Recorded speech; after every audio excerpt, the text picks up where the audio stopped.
Alma Mater. Bienvenidos a un nuevo episodio del podcast Alma Mater. Mi nombre es Alejandro Tobos. Gracias por compartir con nosotros nuevamente este espacio donde reflexionaremos sobre el mundo y analizaremos a profundidad el alma del ser humano. Comencemos.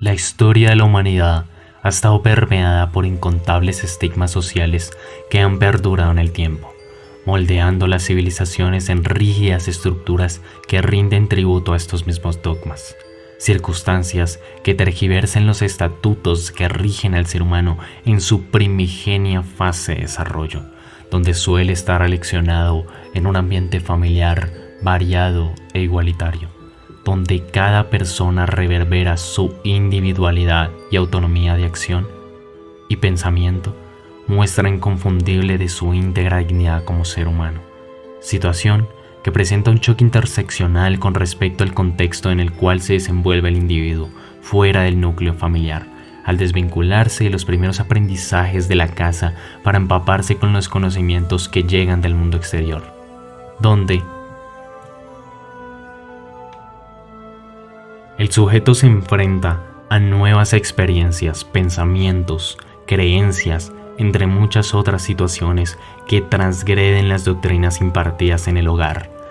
Es aterrador pensar cómo los infantes son bombardeados en su acelerada exposición al mundo por innumerables actitudes que en un principio les pueden parecer bastante alejadas a su criterio de vida, sin embargo, las cuales terminan replicando por una imposición pasiva de parte de su entorno, algo sumamente peligroso ya que la inmadurez mental del individuo lo llevan a ser susceptible de estos adoctrinamientos, casi imperceptibles pero existentes. Uno de estos casos que más ha sorprendido al mundo en los últimos días son los acontecimientos que han sucedido en Afganistán acerca de la toma del poder por parte de los talibanes.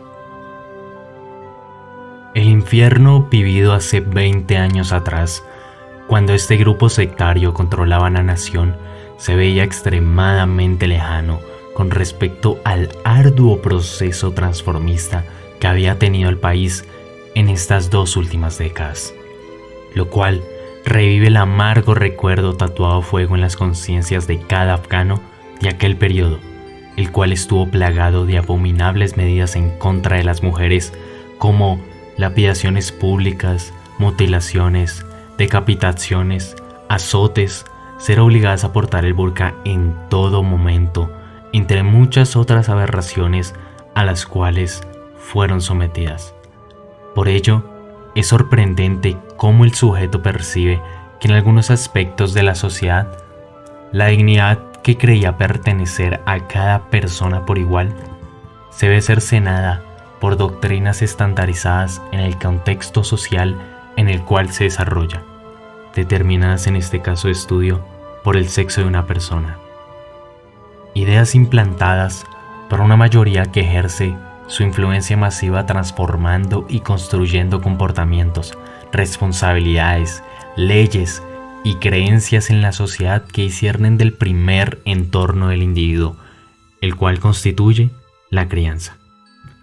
Así pues, es devastador recordar que el ser humano como ser social, pese a la temeridad de las situaciones en las cuales se desarrolle, busca acoplarse al comportamiento mayormente aceptado como mecanismo de imitación, el cual no siempre es el más correcto desde una perspectiva moral, especialmente en sus primeros años de vida, donde adopta conductas que percibe, motivado por la necesidad de encajar en un contexto nuevo. Por ende, es bastante probable que las ideas de un sujeto sean fácilmente moldeables por la opinión mayoritaria, aunque la persona no acepte dicha consigna a cabalidad, situación que puede verse prontamente reflejada en el contexto de los infantes afganos. La licenciada Diana Edith Ramos, docente y supervisora en la institución Fernando Ulloa, explica en una entrevista que el ser humano posee una gran disposición a la adaptación. Si pensamos en la adaptación como esa capacidad que nos permite adecuarnos a lo que el otro nos demanda. Intentamos adaptarnos a lo que nos piden, primero nuestros padres, luego nuestros maestros y más tarde los requerimientos culturales. Y no quiere decir que esto se produzca sin intentos de rebelión, pero generalmente cedemos y lo hacemos por amor o miedo.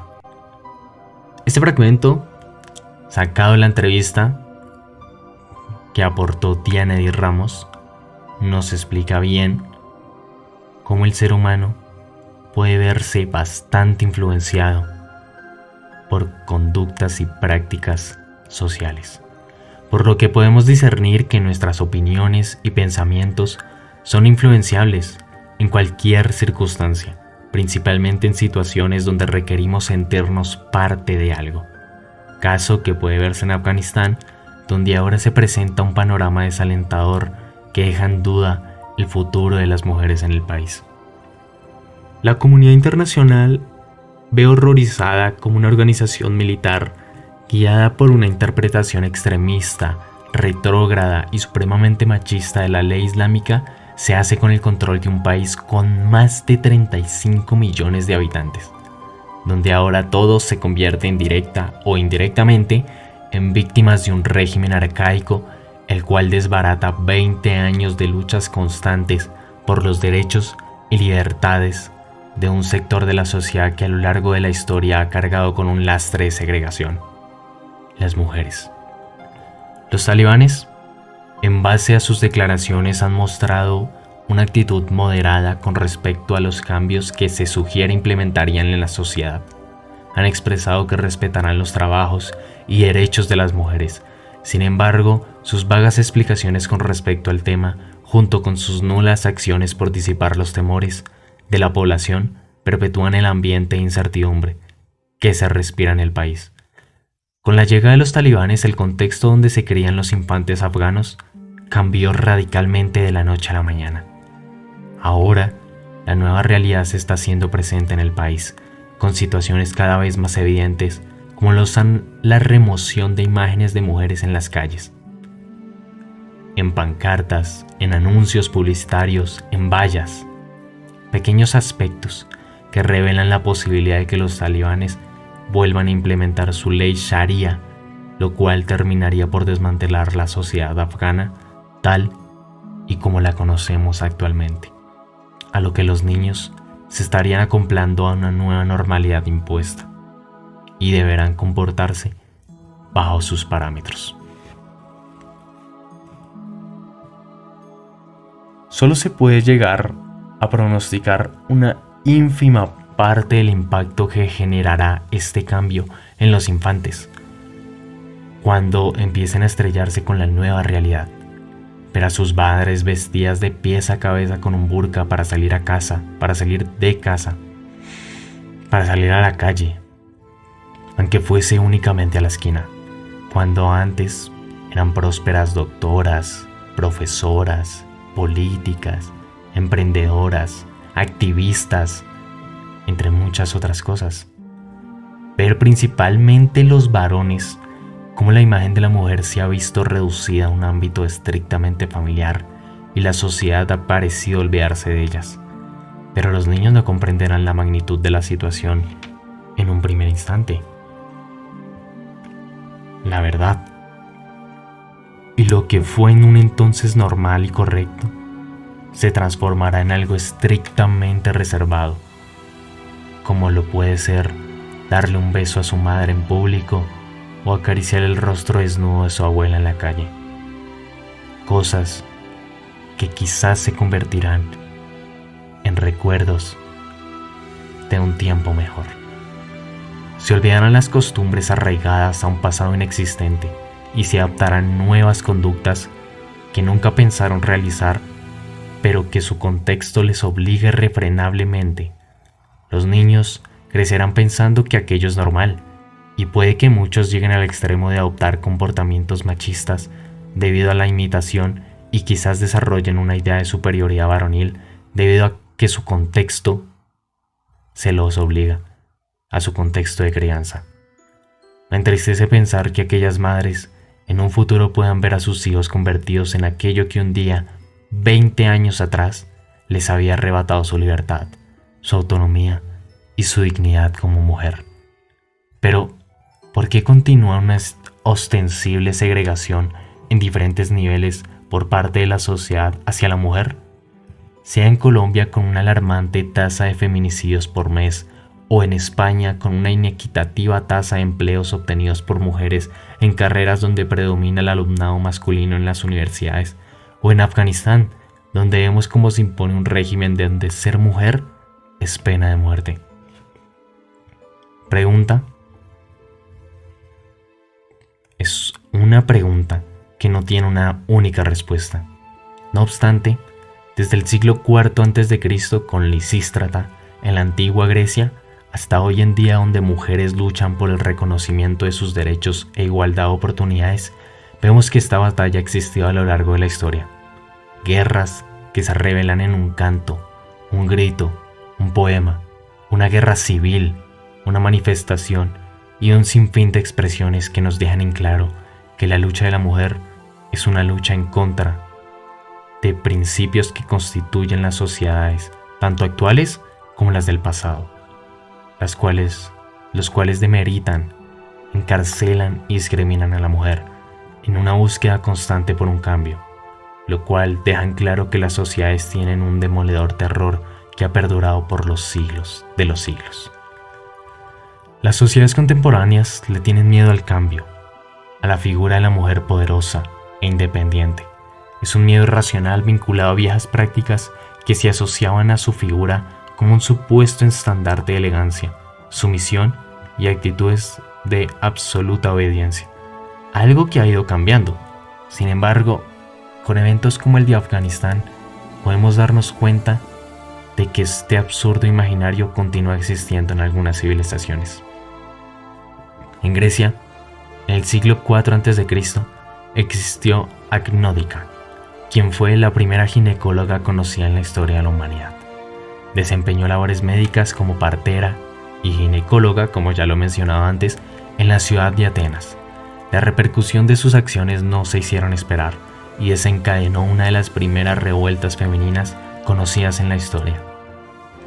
Ella se crió en un momento donde los líderes griegos, al descubrir que las mujeres, debido a sus conocimientos médicos, se encontraban realizando abortos, decidieron suspender la educación y condenar a pena de muerte a todas aquellas mujeres que practicaban la medicina. Cuando Agnódice se rebeló ante la injusticia de impedírsele aprender medicina, recibió el apoyo de su padre curiosamente, quien la ayudó a cambiar su aspecto por el de un hombre. Se cortó el cabello y se vistió con ropa masculina para acceder a la formación en medicina. Posteriormente, partió a Atenas para estudiar medicina en Egipto, donde las mujeres desempeñaban un papel sumamente importante en la comunidad médica. Ella, cuando comenzó a ejercer, lo hizo manteniendo su aspecto masculino, aunque en alguna ocasión desveló ser mujer para lograr una mayor confianza con sus pacientes. En poco tiempo se extendió la información entre las jóvenes de que Agnódice era en realidad una mujer y lógicamente buscaron su cuidado. Su popularidad aumentaba y las mujeres de Atenas preferían su atención anteponiéndose a la de sus colegas masculinos. Su eficacia y profesionalidad despertaron las envidias de sus compañeros de profesión. Fue donde empezaron las calumnias y fue acusada de acercarse demasiado a sus pacientes e incluso de haber violado a alguna de ellas. Cuando los médicos varones se dieron cuenta del incremento de la popularidad de Agnódice y el rechazo que las mujeres tenían hacia ellos, la acusaron de seducir a las mujeres y a sus pacientes. Las acusaron de fingir enfermedades. Agnódice fue juzgada por dichos actos ante un grupo de maridos celosos y colegas médicos, que claramente la habían acusado falsamente. El tribunal se reunió en una colina cerca de Atenas llamada Areópago. Para afrontar el juicio, ella decidió desvelar su verdadera identidad femenina, levantándose la túnica, pero entonces se la acusó de un delito aún más grave que los anteriores.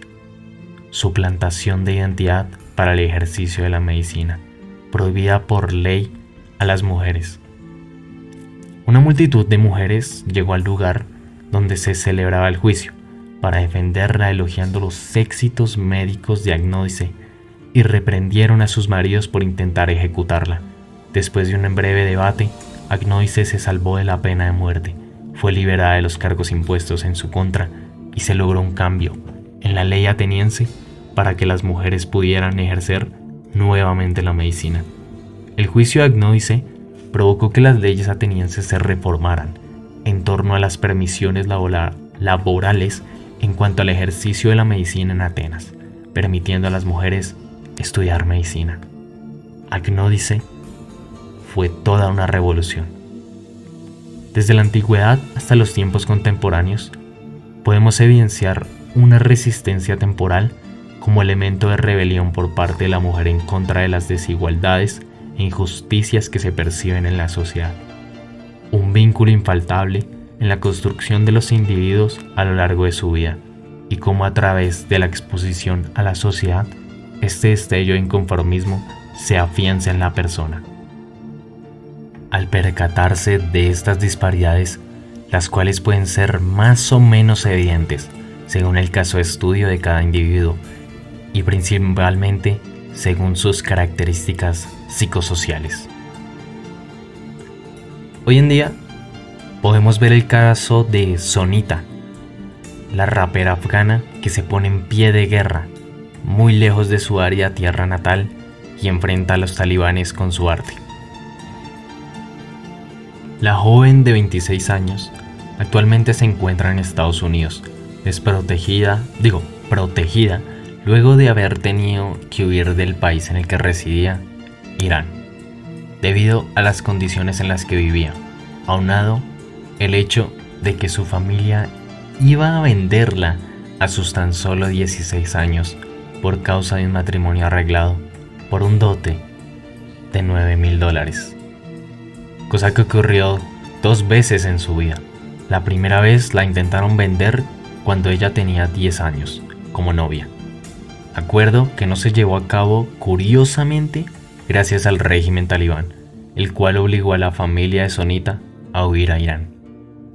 Esta vergonzosa situación la motivó a lanzar la canción titulada Novias en Venta, que rápidamente se viralizó debido al crudo mensaje que exponía en su letra y videoclip. Es fascinante cómo la globalización que la plataforma de YouTube le proporcionó le permitió expandir su mensaje en voz de protesta y subliminalmente como grito de auxilio, lo cual le ayudó a que el grupo Strong Heart le otorgara una visa para estudiar en Estados Unidos. Entonces, claramente, decidió empacar maletas y partir hacia nuevos horizontes, dejando atrás su tierra, únicamente de forma física, ya que en Estados Unidos se encuentra estudiando abogacía para poder continuar con su misión, y más que misión, vocación, de ayudar a las diferentes niñas afganas que sufren la terrible sentencia de verse obligadas a contraer matrimonio a temprana edad.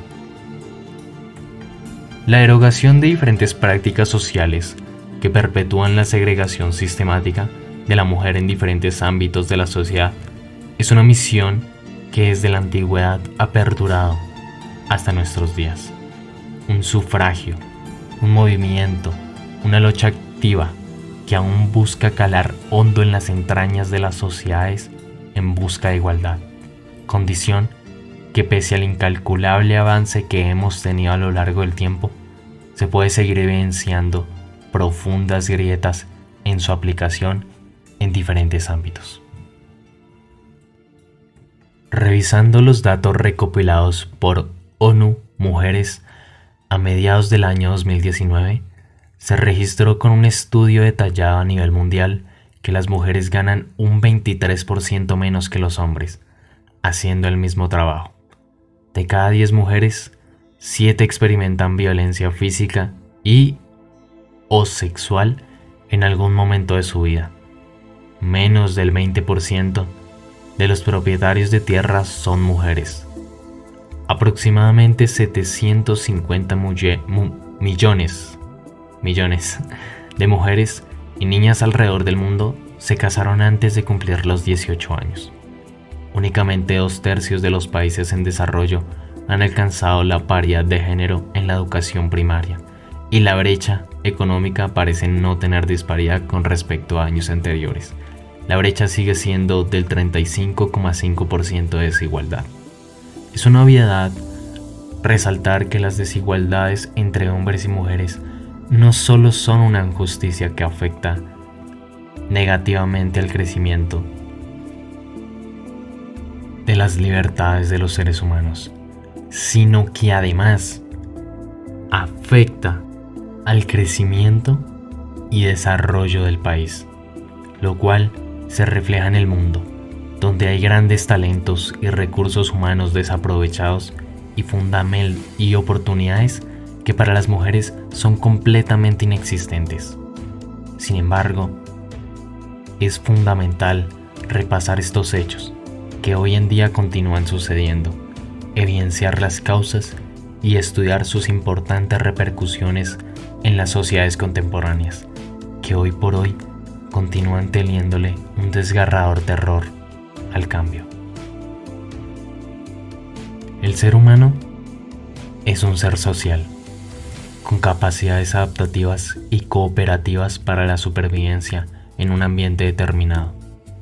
En el presente, esas capacidades son adquiridas a través del aprendizaje por imitación, especialmente en los años de la infancia y adolescencia. Por ello, la educación es un factor esencial que determina en gran parte los estímulos y comportamientos que adquiere un individuo. En una sociedad que promueve las libertades e igualdad de derechos, las personas que conforman esa comunidad están mayormente dispuestas a acoplarse a los cambios que se puedan presentar. Tienen una alta capacidad colaborativa, ya que no tienen miedo a lo diferente, debido a que su educación les ha permitido comprender las relaciones interpersonales que tendrán en el mundo y cómo manejarlas de la mejor manera, donde saben que todos tenemos en esencia las mismas capacidades, derechos y oportunidades. Por desgracia, muchas sociedades continúan con un sistema de educación donde prolifera una aura de miedo e idolatría a prácticas tradicionalmente aplicadas. La pregunta final es: ¿hasta cuándo dejaremos de tener miedo?